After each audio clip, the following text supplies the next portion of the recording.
जातिवाद पे वो नहीं लिखना चाहता। तो मेरा ये मैंने महसूस किया कि जो शायर है वो 10-15 टॉपिक है, मैं अल्तमश मेरे भाई है, वो भी कहते हैं 10-15 टॉपिक हैं, उसी पर ये पूरे शायर लिखते। कभी ये अपनी समस्याओं पर शायरी नहीं करते। ये इनके जितने विषय है सारे अशराफ विषय हैं, ठीक है। एक हमारे मऊ में इस वक्त जो बुनकर है वो परेशान हाल है, ठीक है, उसमें शायर भी हैं, लेकिन वो अपनी अपनी रोजगार पे अपनी परेशानी पे शेर नहीं लिखेंगे, वो किसी महबूब की जुल्फ के ऊपर शेर लिख देंगे। आजकल एक नास्तिकता का जोर चला हुआ है, तो सारे शायरों को जो है नास्तिकता वाले उसके खाने में डाल दिया गया कि भाई अब तुम जो है खुदा के वजूद के ऊपर सवाल करो, उस तरीके की बात करो, ठीक है। तो मैं देखता हूँ कि ये कभी अपनी जाति की समस्या, कभी अपने रोजगार की समस्या, अपनी रोजी की समस्या में बात नहीं करते हैं। एक वक्त में कम्युनिस्ट आंदोलन में कोशिश की थी, लेकिन वो दूसरे एंगल से कोशिश की थी, वो वर्ग के हिसाब से कोशिश की थी। मैं दूसरी बात करना चाह रहा हूँ, मैं देख रहा हूँ अब इस पे क्या आपकी प्रतिक्रिया, क्या कहना चाह रहे हैं?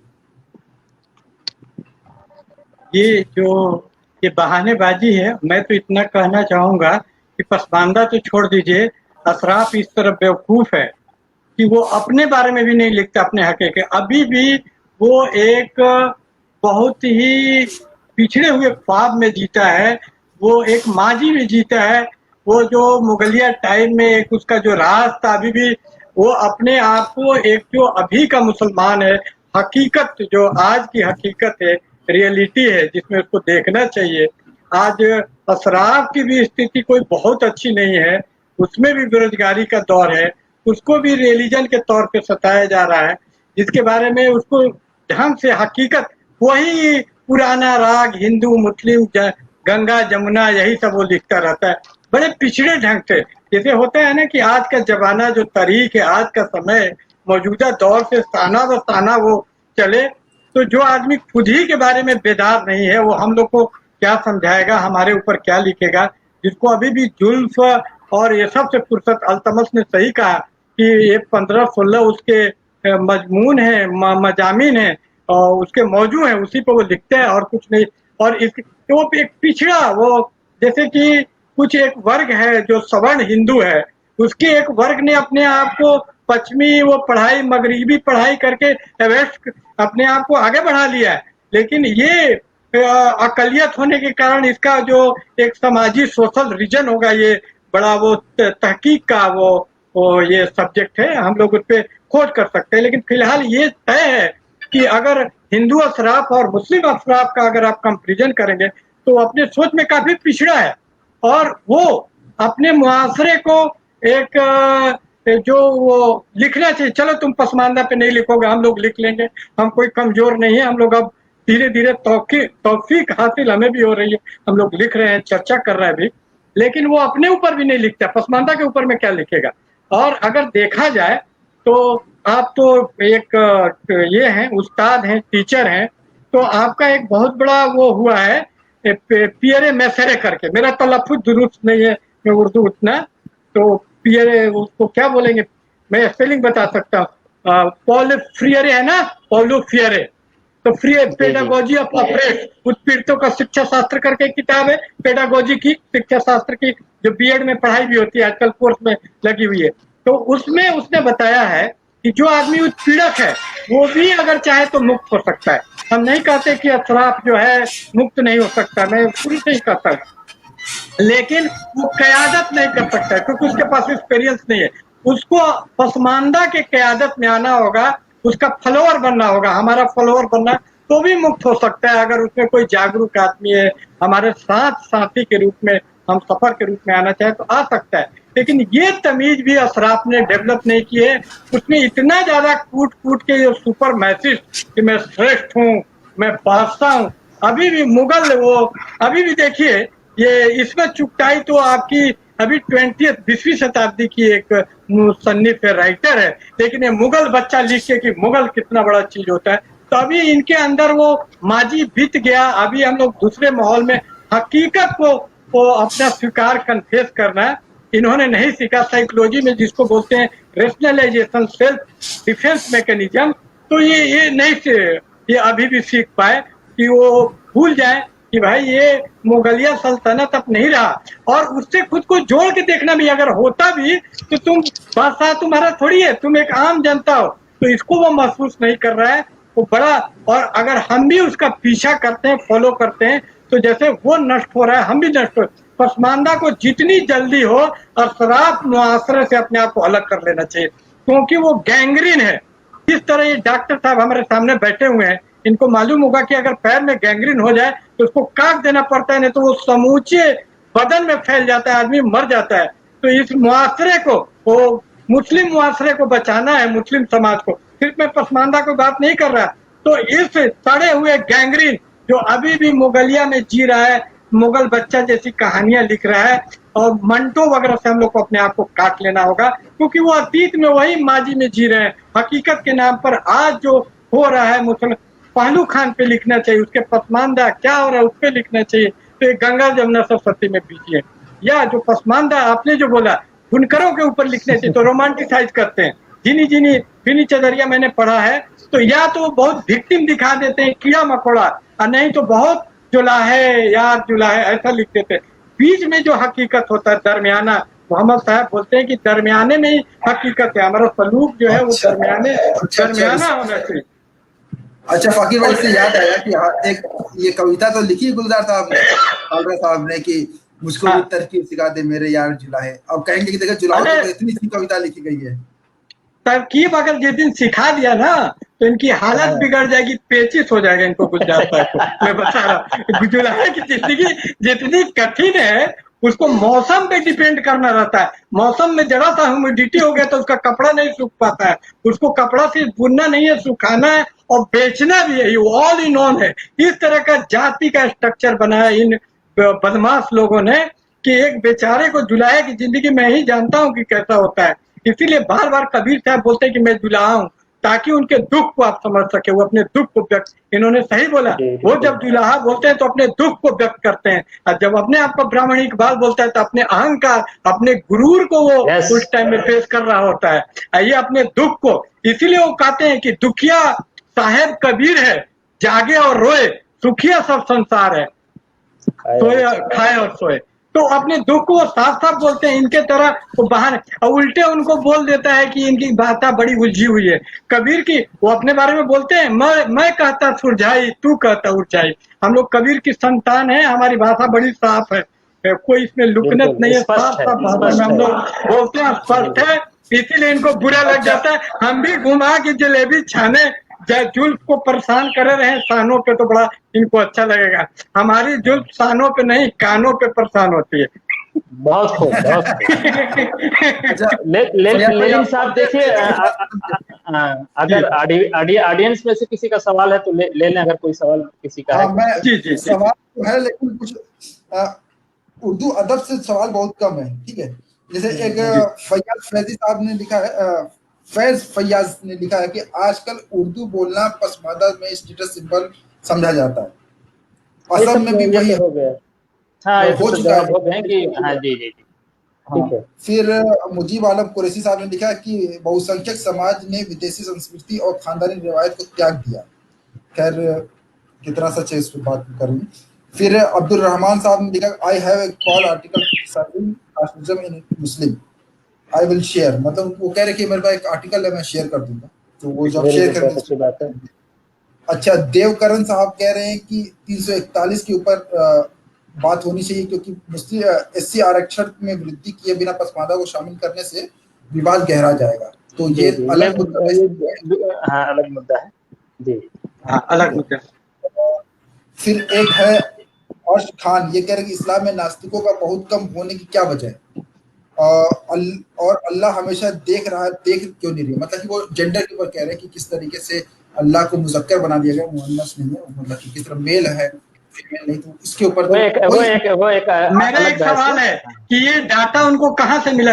ये हिंदुस्तान के लोगों की सबसे बड़ी कमजोरी है कि बिना ऐसे हवाई बात करते, साइंटिफिक टेम्पर डेवलप करना, जो संविधान में बताया गया कि साइंटिफिक, ये आर्टिकल 51A में है ना फंडामेंटल ड्यूटी, तो उसमें एक ड्यूटी ये भी है, फर्ज बताया गया कि हिंदुस्तान के लोग साइंटिफिक टेम्पर डेवलप करें, लेकिन इन्होंने कोई टेम्पर डेवलप नहीं किया बिना आंकड़ा के। इनको आंकड़ा कहाँ से मिला कि मुसलमान में नास्तिक बहुत कम है, हिंदुओं में ज्यादा है।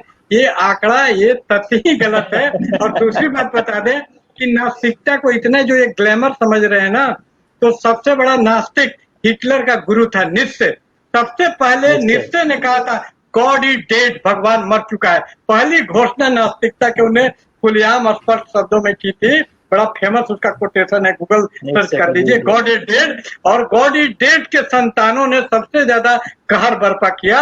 हिटलर ने न सिर्फ यहूदियों को मारा, उससे ज्यादा कम्युनिस्टों को मारा, उससे ज्यादा उसने रूसी और स्लाव नस्ल के लोगों को मारा। और उसको सताने का आधार कोई धर्म नहीं था, एक पादरी था। बड़ा वो आशा से किया कि हिटलर शायद धार्मिक भी होंगे और बड़ा फैलाएंगे इसको, इस क्रिश्चियनिटी को मार के भगाए हिटलर की। भाग आर्य नस्ल होना चाहिए, हमको धर्म से मतलब नहीं है। इसीलिए अगर ये नस्ल नहीं होता तो यहूदी बच जाते, कन्वर्ट कर जाते तुरंत क्रिश्चियन में। वो बोले कि नहीं, हमको नस्ल से मतलब है, तुम क्रिश्चियन बन जाओ, नस्ल तो वही रहेगी। जैसे मार्क्स का पिताजी बन गए क्रिश्चियन, फिर भी देखिएगा हर जगह मात्र को यहूदी लोग लिख देते नस्ल के आधार पे, कोई क्रिश्चियन नहीं लिखता। ये बहुत अच्छी अच्छी जगहों पे मैंने देखा मार्क्सिस्ट आर्काइव में।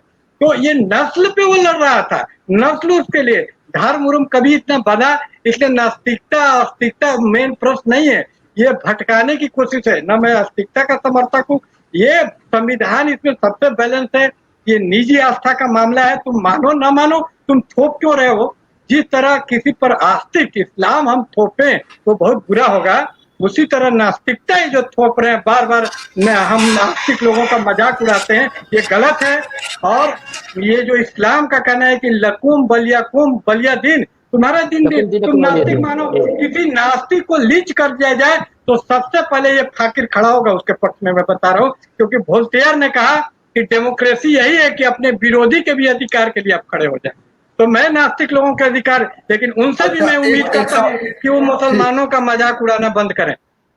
अच्छा, एक सवाल और पूछा अख्तर हुसैन साहब ने, Indian film and Pasmanda artist and character. वो कह रहे कि जितने भी रोल मिलते हैं उसमें पसमानदा के रोल कम होते हैं। सपोर्टिंग एक्टर में पसमानदा होंगे लेकिन मेन रोल में ये नहीं आते पसमानदा।